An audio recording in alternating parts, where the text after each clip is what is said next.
Welcome back to my mini blog. আজকে আমি চলে এসেছি রথের মেলায়। রথের মেলায় আমার হাজব্যান্ড আমাকে নিয়ে যেতে চায় না, কারণ হচ্ছে সেখানে অদ্ভুত রকমের ভিড় হয়।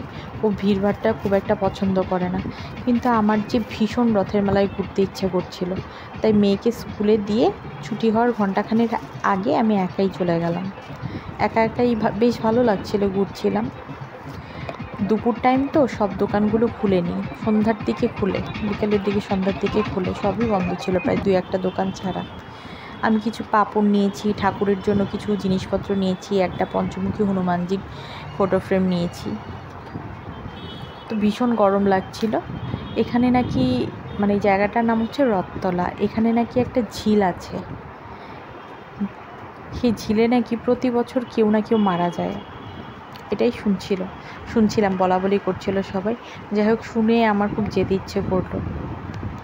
চলুন আপনাদের ওখানে নিয়ে যাচ্ছি।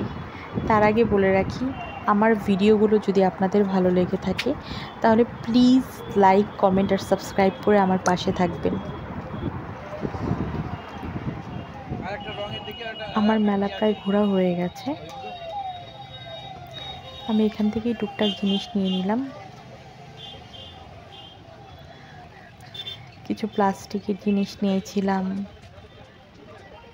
আরও অনেক কিছু দেখছিলাম। পাশে দেখলাম অনেক জিলিপি, তারপর গজা, মানে মেলাতে যা যা উঠে আর কি, যা যা বিক্রি করে, তারপর আচার, এগুলো বিক্রি হচ্ছিল। তো আমি কিছু নিলাম না, কারণ আমার বাড়িতে এইগুলো হয়, আমার শ্বশুরমশাই এইগুলো তৈরি করেন, ওনার নিজস্ব দোকান আছে, ওখানে বিক্রি করেন। এখন আমি যাচ্ছি সেই ঝিলটার দিকে, যেখানে বললাম প্রত্যেক বছর একজন করে নেয়।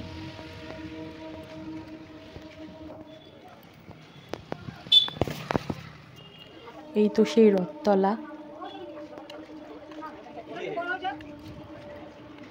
গিয়েই দেখলাম জগন্নাথ দেবের অপূর্ব দর্শন। এত সুন্দর মনোমুগ্ধকর একটা ঘ্রাণ আসছিল না, যেন স্বর্গীয় অনুভূতি। আর এই সেই ঝিল যেখানে জগন্নাথ দেবের প্রসাদ তৈরি হচ্ছে।